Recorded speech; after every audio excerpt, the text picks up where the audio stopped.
from St. Louis Public Radio. This is St. Louis on the Air.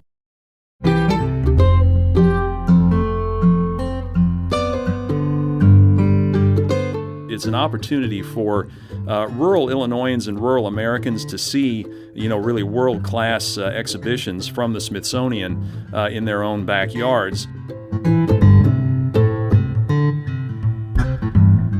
The Illinois Freedom Project exhibition explores the history of Black Illinoisans' pursuit of civil rights and many obstacles and many struggles, as well as many victories that have taken place, in that regard in Illinois.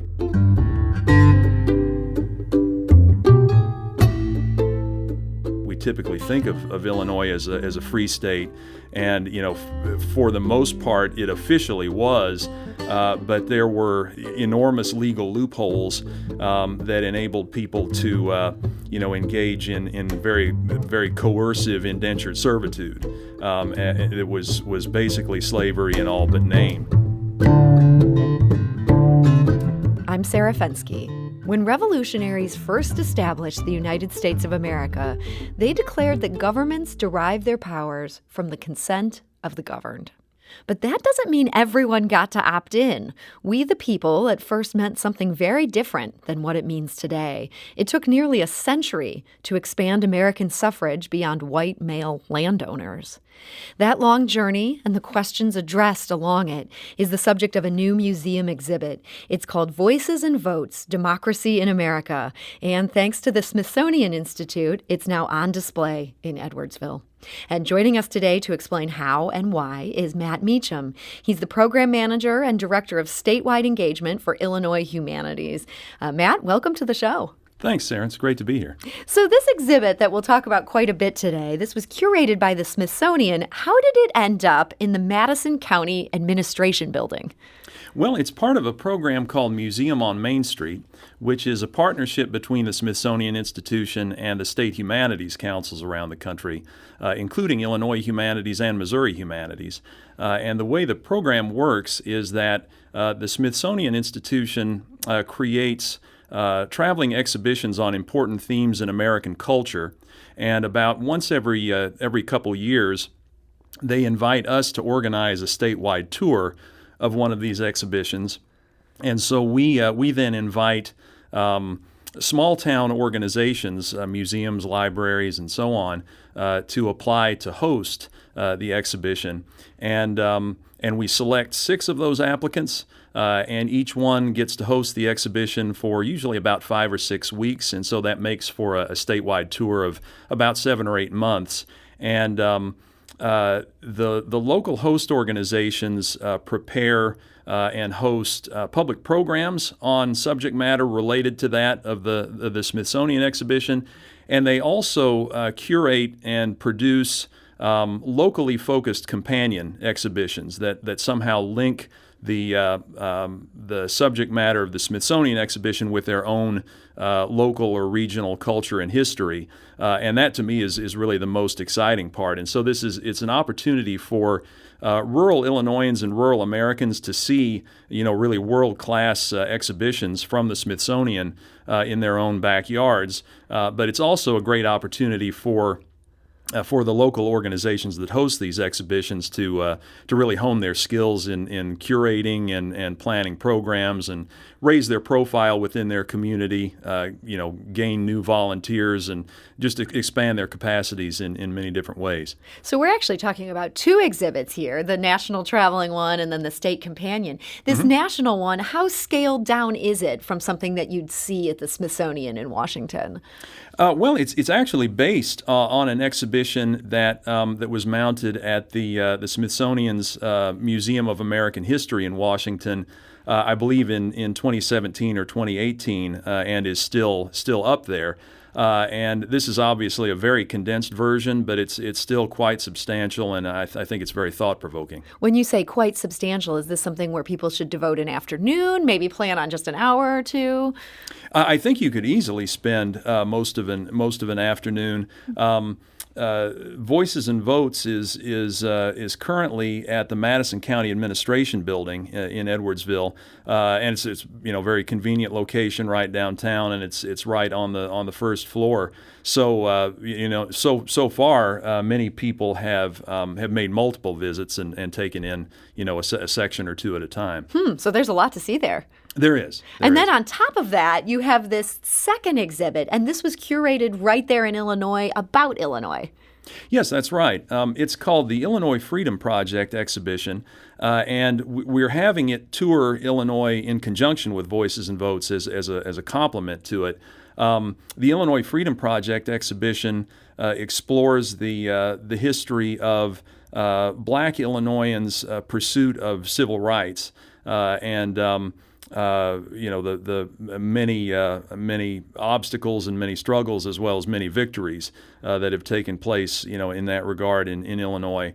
And you're exactly right. It was created and curated by a couple of excellent public historians from Springfield, Illinois, as kind of an outgrowth of a program that they organized to expose younger people to historic sites related to Black history in Illinois, and some of these narratives that you might not have a chance to learn if you just sort of read a standard textbook.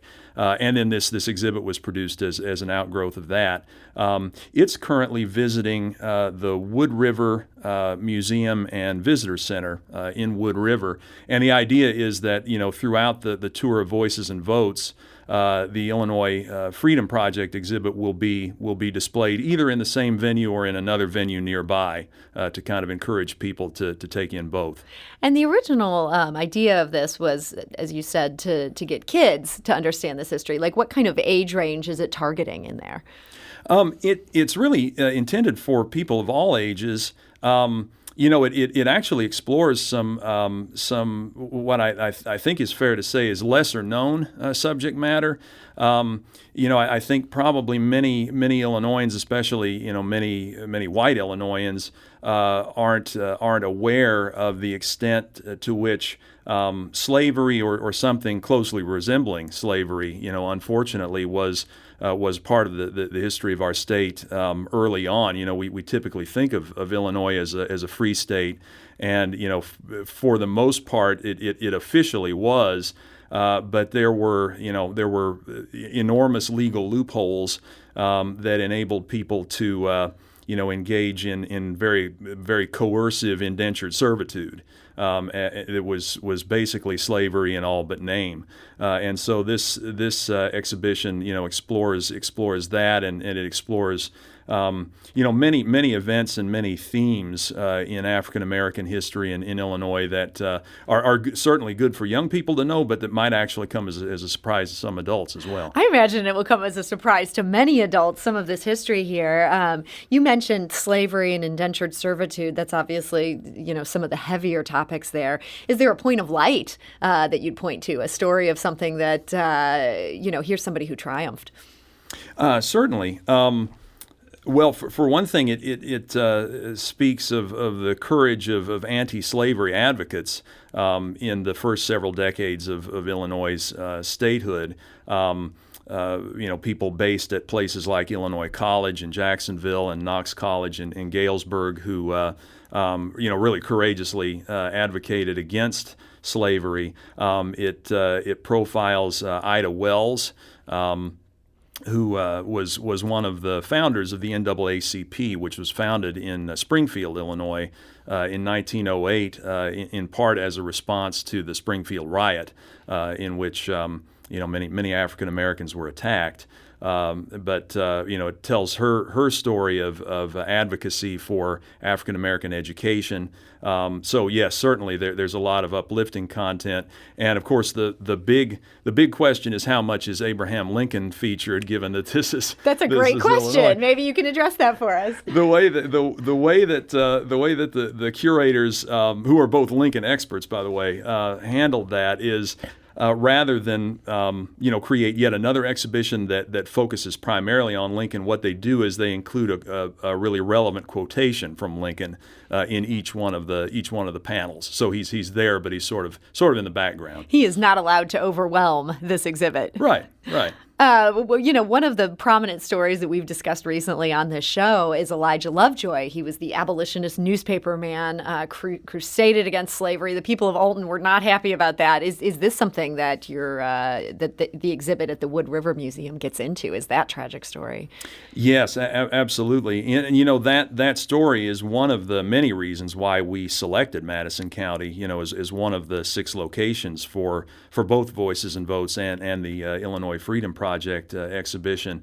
One of the kind of recurring themes within Voices and Votes is the relationship between government and journalism in the United States, and the whole question of what are the rights and the responsibilities of journalists and media outlets and so on.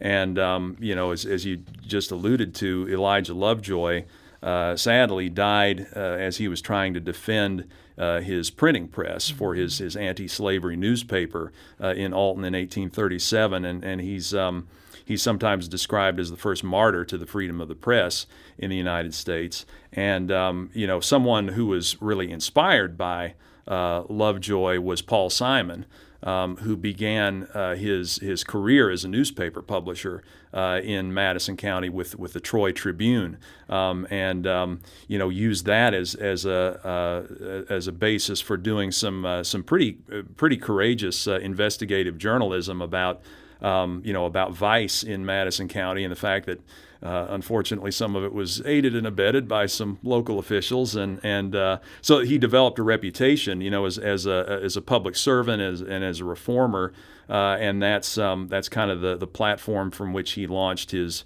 political career. So Madison County has all kinds of stories that really dovetail with the state level and national level narratives that these exhibitions present. It seems very well placed that you're hosting this there. We also do want to mention Elijah Lovejoy, the new biography of him that just came out this spring. This is such a terrific read. We're actually going to listen back to our conversation with the author of that biography on tomorrow's show. Oh, great. So if you hear a little bit about what Matt has said about Elijah Lovejoy today, you find yourself wanting to know more, we can solve that for you. You just have to tune in tomorrow at noon. Of course, you can also check out the podcast and listen at your convenience. Matt, another component of this that is pretty interesting, these are some field trips that go along with this exhibit. They're called Illinois Freedom Journeys. Tell us about these. Yes, well, actually, the exhibit was an outgrowth of this program that it was organized by Tim Townsend, who's the superintendent of the Lincoln Home National Historic Site in Springfield, and Justin Blanford, who's the superintendent of the State Historic Sites in Springfield. They recognize that there's a lot of under-recognized African American history in Illinois, and contributions that Illinoisans have made toward civil rights and freedom. And so they organized a series of field trips, for younger folks. But the Illinois Freedom Project website includes lots of recommendations of places you can go. Many of them not far from here at all. That are real landmarks in not only Illinois African American history, but at the national level. Just a couple of examples would include Brooklyn, Illinois, a small town adjacent to East St. Louis, which is the oldest extant community that was founded by free African Americans prior to the Civil War. And not far from Quincy is New Philadelphia, which also is a really historic. That was the site of another one of the first communities organized by free African Americans.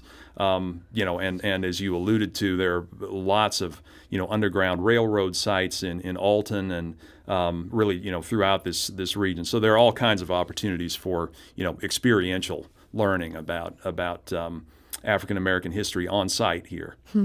So we've got, in addition to these field trips, we've got these 2 museum exhibits, the one that comes from the Smithsonian Institution, this one that's more locally focused. How do you see these two complementing each other? Well, one of the main themes of Voices and Votes Democracy in America is, a persistent theme throughout American history, which is the whole question of who has the opportunity to not only to vote, but also to participate in governmental decision making, civic decision making, and so on. And as of course, you referred to earlier, even though the exhibit really, powerfully makes the case that the American Revolution was a radical step toward freedom and toward egalitarianism, particularly by the standards of the time. Even so, the categories of people who were able to participate in governmental decision making at any level were very small, and they've expanded gradually since then. And so one of the stories that Voices and Votes tells is how people of other ethnicities, including African Americans, cumulatively through a lot of struggle, gained the right to vote, gained the opportunity to participate in civic decision making, and so on. And of course, then the Illinois Freedom Project really tells a parallel story at the state level. So among the groups that later had to fight for this right to vote, these were women. I understand there's a live event that's coming up in August that is going to be focused on women's suffrage in Illinois. Do you want to promote that a little bit here? This is August 11th, is that right? Sure, yes. August 11th, there will be a panel discussion. It's in the Madison County Administration Building boardroom. August 11th, 1 to 3 p.m. Two professors from SIU Edwardsville, Brian Jack and Eric Alexander, will discuss the history of women's suffrage in Illinois specifically. That's great. And so then these two exhibits, these are going to be in this area until August 20th. There's some other nearby stops after this. This was not just the only Illinois stop for this. I believe you said there were 6. Mm-hmm. What are some other highlights that might be close enough to where we are that people would want to know about them? Sure. Well, the next place that it will go is Brian Bennett Library in Salem, Illinois, which is not too far away from this coverage area. And I'm really excited about that because it's the first opportunity that we've had to work with that organization or that community, at least in the 8.5 years or so that I've been involved with Illinois Humanities, and they've just embraced it with enormous enthusiasm. And that happens to be the hometown of William Jennings Bryan, who is just such a fascinating figure on so many levels, and is so relevant to the whole question of who gets to participate, whose voices can be heard. So he'll feature really prominently in their activities there in Salem. Also in November and December, Voices and Votes will be at the Jacksonville Area Museum in Jacksonville, and at the same time, the Illinois Freedom Project exhibit will be at the Old School Museum in Winchester, which is just a really great small town museum, great place to visit. And then the tour will conclude with Voices and Votes at the General John A. Logan Museum in Murfreesboro, and with the Illinois Freedom Project exhibit at the African American Museum of Southern Illinois in Carbondale. And all of those places are within a pretty short drive of here. So lots of opportunities to see this before March. We want to encourage people to check that out. We've got details on our website, stlpr.org. Matt Meacham, a program manager and director of statewide engagement for Illinois Humanities, thank you for joining us today. Thank you very much. St. Louis on the Air is a production of St. Louis Public Radio. Understanding starts here.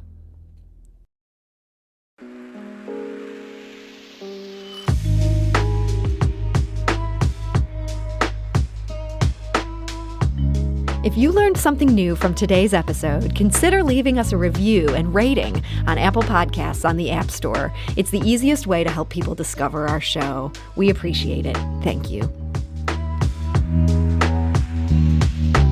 St. Louis Public Radio is a member-supported service of the University of Missouri, St. Louis.